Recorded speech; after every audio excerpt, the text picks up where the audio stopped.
This is lesson 1014, the Treaty of Versailles, and we have four essential questions. Number one, what was the Treaty of Versailles? What was the 14 points? What was the war guilt clause? And what was the League of Nations? As we know, World War I was fought between the Allies and the Central Powers from 1914 to 1918. On November 11th, 1918, the German government agreed to an armistice, and World War I came to an end. World War I was the largest, most deadly, and most destructive war the world had yet seen. Real death numbers are a matter of conjecture. We think it was about 9 to 11 million soldiers and about 6 to 13 million civilians. And here are a few photographs that show just how deadly the war was. 21 million soldiers were wounded during the war, and you can see some photographs of wounded soldiers also, including this person's face. Homes, farms, and towns were destroyed. The war cost $338 billion, and most national treasuries were empty by the end of it. And you can see the destruction. In 1919, representatives of 32 nations attended the Paris Peace Conference to write a treaty to officially end the war. The conference was led by the Big Four: Britain, France, Italy, and the United States. So the British Prime Minister was David Lloyd George, French Premier was Georges Clemenceau, Italian Prime Minister was Vittorio Orlando, and the U.S. President was Woodrow Wilson. And there they are sitting right there. Neither Germany nor any of the Central Powers were allowed to attend. And Russia could not attend because they'd already quit World War I, and believe me, they had their own problems to deal with, as we shall see. Creating a treaty would not be easy because the major powers had different agendas. Britain and France wanted to weaken Germany so that it could never go to war again at all. Britain and France wanted Germany also to accept full blame for the war, pay reparations, and lose all overseas territories.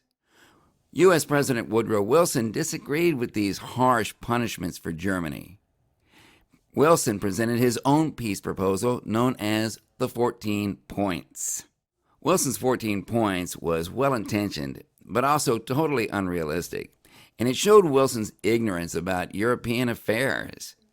Let's take a look at these 14 points. The first 5, open covenants of peace, openly arrived at. In other words, no secret treaties. Number 2, absolute freedom of navigation on the seas in peace and war. Number 3, removal of all economic barriers to the equality of trade among nations. No tariffs. Reduction of armaments to the level needed only for domestic safety. And number 5, impartial adjustment of colonial claims. So Wilson hoped to eliminate the causes of World War I through these first 5 points, and he called for an end to things like secret treaties, secret alliances, freedom of the seas, eliminating imperial colonies, reducing national militaries. Realistically, though, no country was going to agree to these things. They weren't going to give away their rights to do whatever they felt they needed to do in these areas. Let's look at the next 7. Number 6 is evacuation of all Russian territory. Russia to be welcomed into the Society of Free Nations. Number 7, evacuation and restoration of Belgium. Number 8, evacuation and restoration of all French lands, including the return of Alsace-Lorraine to France, which Germany had taken from France in the Franco-Prussian War. Number 9, readjustment of Italy's frontiers along lines of Italian nationality. Number 10, self-determination for the former subjects of the Austro-Hungarian Empire. Number 11, evacuation of Romania, Serbia, and Montenegro. Free access to the sea for Serbia. Number 12, self-determination for the former subjects of the Ottoman Empire. Secure sovereignty for the Turkish portion.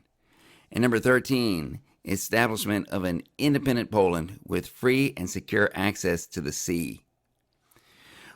Wilson suggested changing national boundaries, creating new nations, and allowing self-determination so that the people of each nation could determine their own form of government.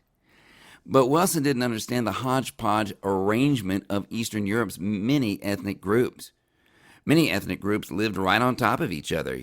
You couldn't unmix them and separate them into neat little countries with perfect borders. And finally, the 14th point, establishment of a League of Nations, affording mutual guarantees of independence and territorial integrity. Wilson wanted to create a League of Nations that would give all nations an opportunity to work out their grievances without resorting to war. And Wilson hoped that a League of Nations could peacefully negotiate solutions to future conflicts. Britain and France disagreed with many of the 14 points, obviously. So Woodrow Wilson had to compromise. And these compromises led to an agreement known as the Treaty of Versailles. The major provisions of the Versailles Treaty included our League of Nations, a League of Nations that would serve as an international organization to keep peace among nations. But let's look at the specifics. It was an international peace organization, but enemy and neutral nations were initially excluded, and Germany and Russia were permanently excluded. But the League covenant, and a covenant is kind of a contract, included an agreement that all member nations would work together to stop future acts of aggression. The League also included a court of international justice to settle disagreements. Territorial losses. Germany had to give up land in Europe and all of its overseas colonies. The German military was reduced to just 100,000 troops, 6 warships, no submarines, and they could not manufacture any war equipment. Germany was forced to sign a war guilt clause as part of the treaty, in which they accepted all blame for the war, paying $33 billion in reparations to the Allies. The German diplomats were in shock when they first read the treaty. Keep in mind that they had not been in on the writing of it. And they felt completely betrayed by the war guilt clause, and they protested against it. Unfortunately, they were given no choice but to sign the Treaty of Versailles. And the Germans never forgot how they were treated by the Allies at the end of the war. In addition, the Treaty of Versailles redrew the map of Europe and the Middle East. Central Europe was redrawn to reduce the power of the Austro-Hungarian Empire.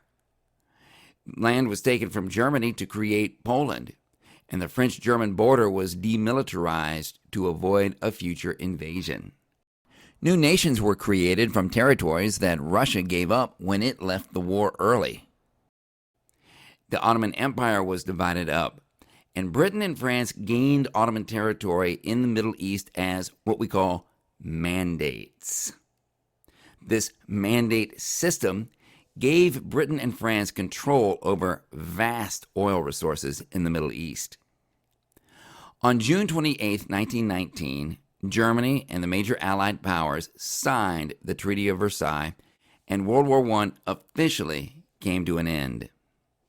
Most nations celebrated the official end of World War I, but the German people protested the harsh terms and blamed their government for signing the treaty. In the United States, reactions to the Treaty of Versailles were mixed.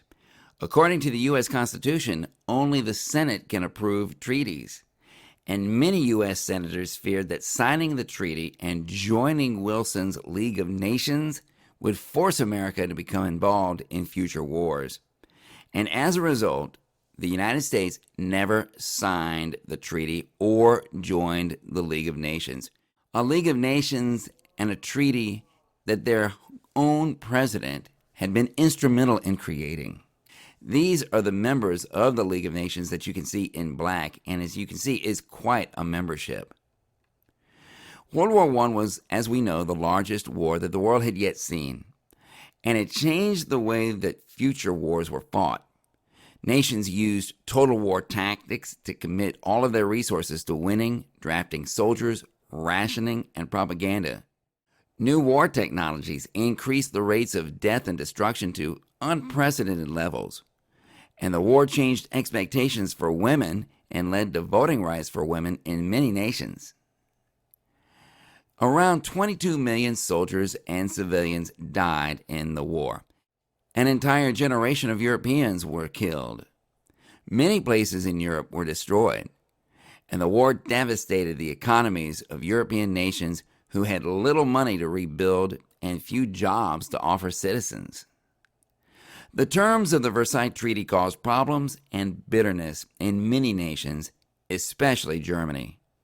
The Treaty of Versailles was said to be a peace built on quicksand. In other words, it had no firm foundation beneath it. And the treaty did not address the main causes of World War I. Remember, militarization, alliances, imperialism, and nationalism. The League of Nations did not include the USA, of course, because they didn't sign the treaty. High unemployment and the desire for revenge would lead to aggressive dictators in the 1920s and 1930s.